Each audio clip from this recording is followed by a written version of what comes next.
Hey, Coach, Josh from the Riot Report. I was hoping that you could give us just a quick overview of what you're seeing from the Raiders on tape and where they're are on offense. Well, they're really, when you look at them, their offensive line is, they're really big and physical. Jacobs, the tailback, is really a good runner, and the tight end is really a good. Waller's really a good receiver. So when you look at them, that's a lot of the productivity. And then on third down, you have number 13 that catches a lot of balls. So that's really what they do. But it all stems from their offensive line and the run game. I think they're one of the better running teams. And, time of possession, they're one of the best in the league, and it's because they can run the football. They do have a controlled passing game that helps with that. So, you look at a lot of their stats from last year, and they were in the top 10 in a lot of offensive stats. So, they present a lot of problems. Hey, Coach, this is Elena Getzenberg from the Charlotte Observer. I was wondering, obviously now Troy's getting a big opportunity here. What's your confidence level in what he can do and just having him start on Sunday? Well, he's been working real hard and stuff. You really don't know how anybody's going to play in an NFL game until they get in one. So, but, we have full confidence in him, and we'll see what happens Sunday. Hey, Phil, Jason here with WFNZ. What's kind of the evaluation process, been with Henry Ruggs and Brian Edwards, two rookies who will also be in their first game, and what do you know about them so far?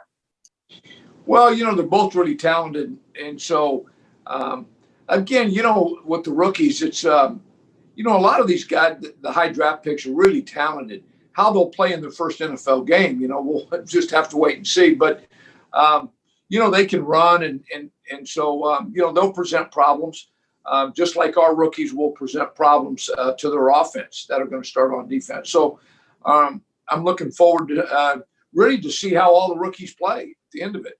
I think they'll all play well. Go ahead. Thanks, Joe. This is Miles Simmons from Panthers.com. What do you think about having all these rookies on a defense? I mean, you just mentioned it, and there are, I think, 4 starters on the depth chart. Just how do you feel like those guys have come along, and why are you confident in them going into this game? Well, like I tell them, nobody cares whether they're rookies, right? There's a lot of rookies that make the Pro Bowl, so a lot of them have been drafted high, and so the expectations are high from them, and they've got to wear that. That's where they got drafted, and the Raiders don't care whether those guys are rookies, right? And so that's how I approached it with them. And I'm sure it's their first game at this level, so they're going to be nervous. So they'll settle in and play. Phil, it's Joe Person at The Athletic. Another rookie, Sam Franklin, you guys kept over at least Kenny Robinson on the active. What did you see at Franklin, and what do you envision his role being for you guys? Sam is, I didn't quite know what Sam's role was going to be. It's funny because when our last year at Temple, we actually recruited Sam and really thought he was going to be a linebacker. But we did, knew at that time, and still, he has good size and he can run. And he likes to play. He has a lot of energy, and so he did a nice job in camp. And so we started him at outside linebacker, and now he's settled in at safety. So, we'll use him at safety in certain packages, and I'm looking forward to watching Sam. And I'll be real surprised if Sam doesn't play real well on special teams. He's 6'2", he's 210, and he can run. Coach, hey, it's Josh from the Riot Report again. How much does having a guy like Jeremy Chin help when you go up against a matchup like Darren Waller that the Raiders have?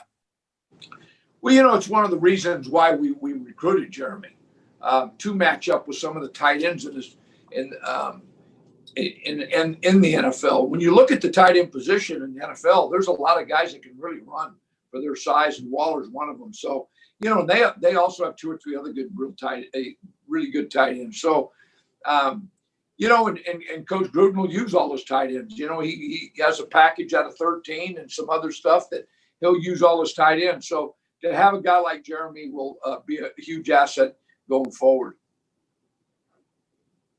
Phil, it's Miles Simmons again. When you look at that speed that Ruggs can bring, I mean, just how helpful is it to have somebody like Dante who also brings that speed factor at corner? Yeah, it's really important. You got to have corners that can run in the NFL. And, I think Dante and him, that they'll match up good speed-wise. So I'm looking forward to watching that matchup.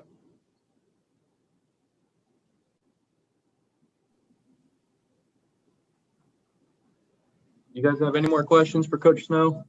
I'll Yeah, take Coach, I have kind of a general pass rush question for you. Which one do you think is more effective, interior pressure or pressure around the edge?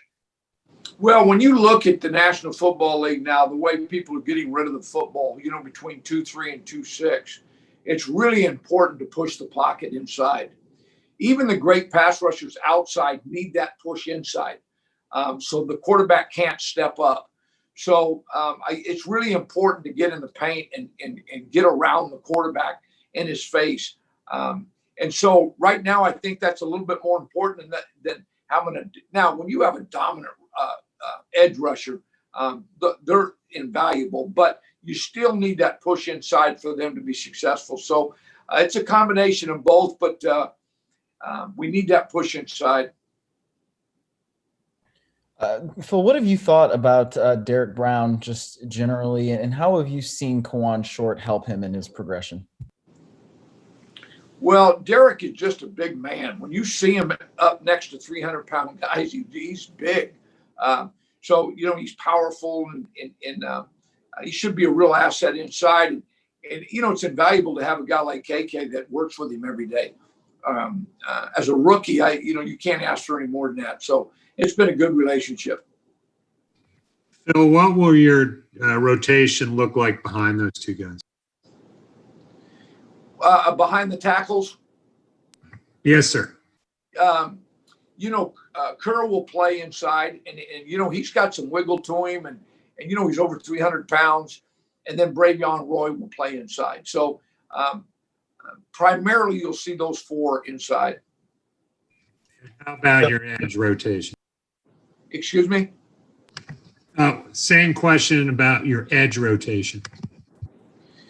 Yeah, Marquise Haynes can, really come off the edge, especially, in passing downs. He'll be a real asset for us.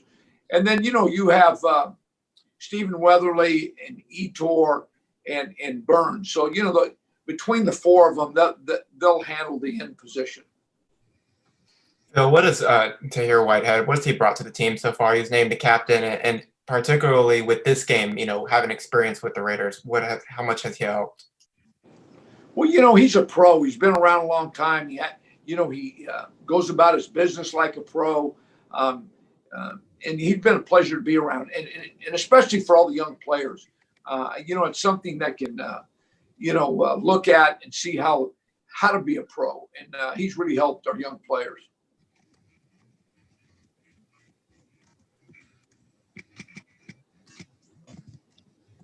All right. I think. Coach, sorry, is there time for more? Yeah. Go ahead, Josh. We'll finish with you. Coach, I was with the kind of the truncated offseason, lack of OTAs, no preseason, no mini camp. Is there any thought to maybe rotating guys that you might not rotate on a regular basis, just to give them almost, I don't want to say a break, but just to not put too much stress on them physically in week? We've always played more people than everybody we've played against.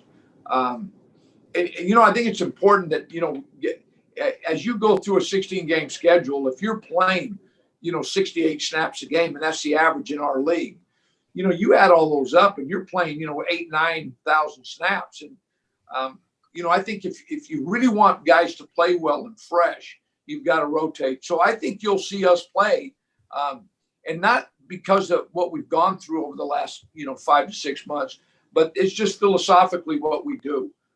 So you'll see more guys than probably most NFL teams do.